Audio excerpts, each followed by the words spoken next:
Bonjour et bien retrouvé dans la chaîne YouTube que tous les systèmes solaires nous envient. Dr. Morse. Ouh là là, là là là là là. Dans cet épisode, nous allons jeter un œil dans le merveilleux univers des pathologies du narcissisme. Vous avez déjà vu dans la précédente vidéo sur le narcissisme, que vous certainement vous avez déjà étudié, le narcissisme est un fonctionnement psychique qui nous permet de trouver un équilibre entre nous et le monde, et donc de ne pas sombrer dans la dépression ou dans la psychose. È une façon pour investir soi-même grâce au rapport qu'on a avec les objets. Et les objets, qu'est-ce que tu entends par le mot objet?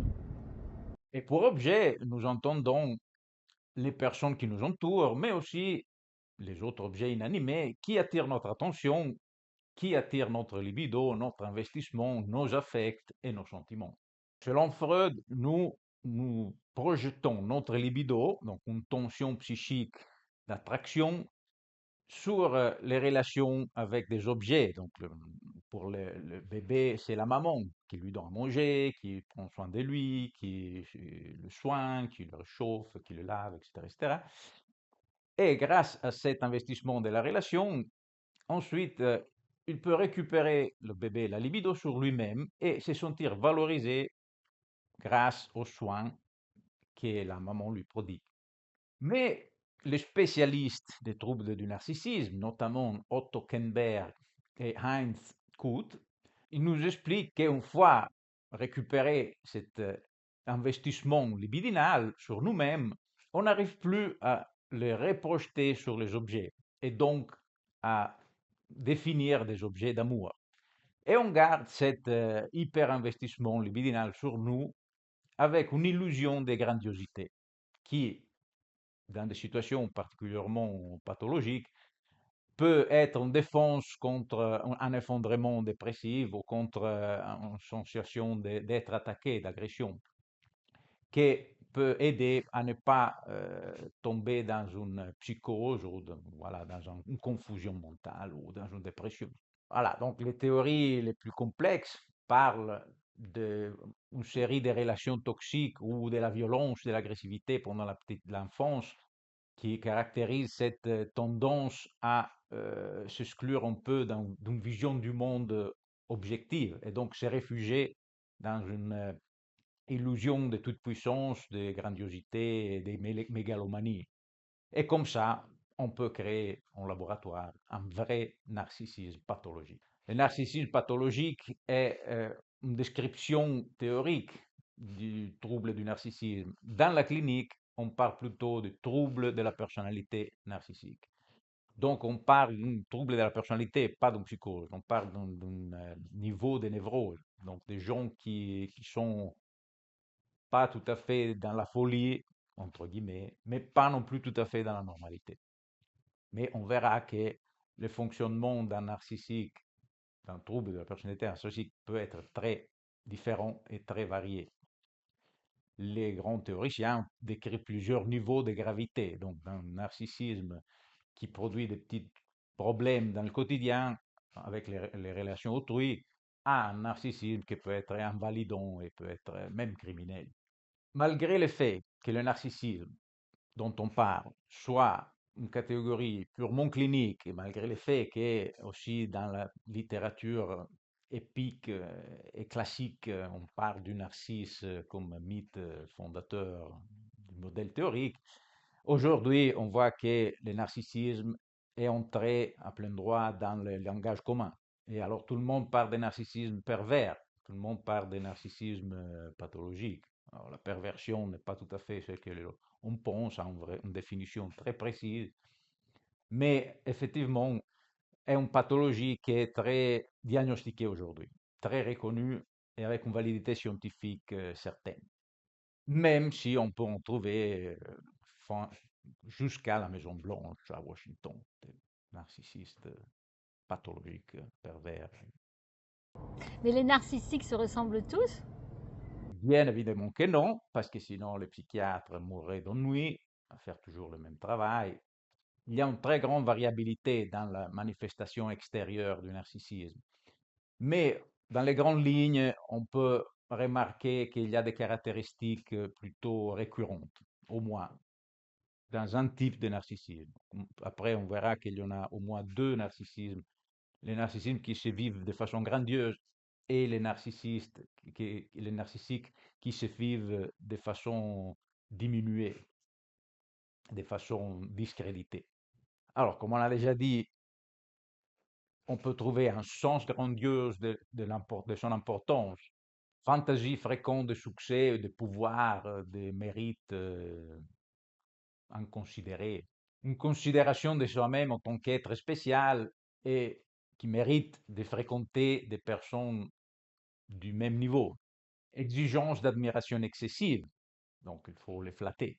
Sens de supériorité des droits, un peu comme si Dieu avait décidé que cette personne méritait d'être admirée par tout le monde. Entitlement, on dit en anglais. Exploitation interpersonnelle de l'autre. L'exploitation interpersonnelle de l'autre, qu'est-ce que ça veut dire? Ça veut dire que la relation n'est pas vécue de façon égalitaire, mais le narcissique considère l'autre pour sa fonction.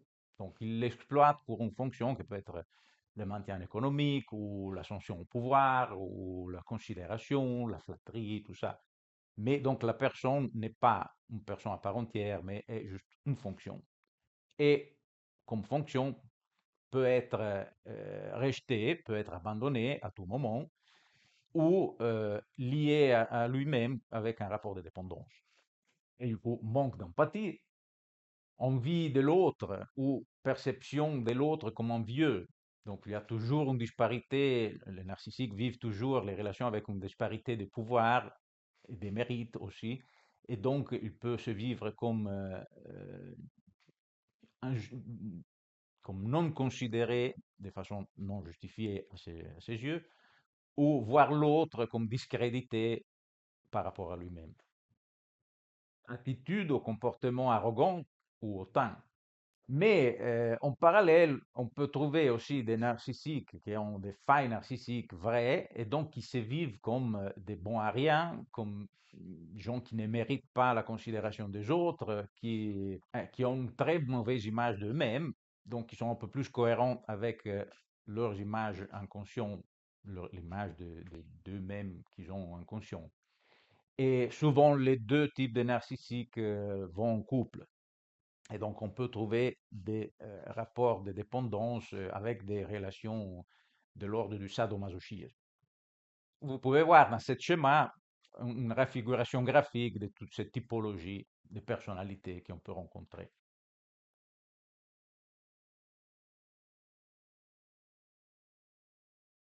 Et donc, dans ces paniers, nous pouvons trouver des personnalités très charmantes comme des psychopathes, des tueurs en série, des états limites, des dictateurs, mais aussi notre voisin, notre patron, notre collègue, voilà. Donc, surtout, attention à ceux qui veulent fréquenter.